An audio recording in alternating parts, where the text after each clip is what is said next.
ఎగిరే గుర్రం. ఒకసారి రహీం అనే వ్యక్తి ఎగిరే గుర్రం మీద సుల్తాన్ సుఖ్బీర్ దర్బార్కు వచ్చాడు. సుల్తానుకు ఆ గుర్రం నచ్చడంతో ఇలా అన్నాడు. ఈ అద్భుతమైన గుర్రం వెల ఎంతుంటుంది? రాకుమారి కంటే విలువైందేమీ కాదులేండి. రాకుమారిని పెళ్లి చేసుకోవాలనుంది. సరే, కాని పెళ్లికి ముందు రాకుమారుడు దీన్ని పరీక్షిస్తాడు. రాకుమారుడు గుర్రం మీదకు ఎక్కగానే అది ఎగిరిపోయింది. ఎంతసేపటికి తిరిగి రానందున సుల్తానుకు కోపం వచ్చింది. మహారాజా, ఇందులో నా తప్పేమీ లేదు. బహుశా రాకుమారునికి ఆ ఎగిరే గుర్రాన్ని ఎలా నడపాలో తెలియదనుకుంటాను. దానికి నేను బాధ్యుణ్ణి కాను. నా కుమారుడు తిరిగొచ్చేంత వరకు నిన్నిక్కడుంచి వెళ్ళనివ్వను. రహీంని చెరసాల్లో బంధించారు. కొన్ని రోజుల తర్వాత రాకుమారుడు గుర్రంతో సహా రాజభవనానికి తిరిగొచ్చాడు.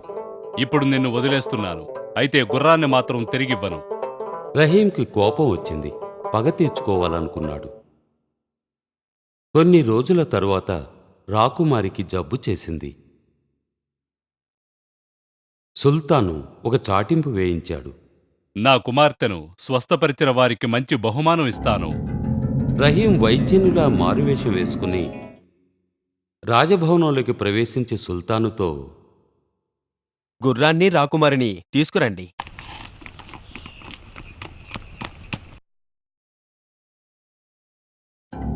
తనకున్న మంత్రశక్తితో రాకుమార్తెను స్వస్థపరిచి కనురెప్ప పాటులో ఆమెను గుర్రం మీదకు లాక్కుని అక్కడి నుంచి ఎగిరిపోయాడు. రాకుమార్తె అతనికి సరైన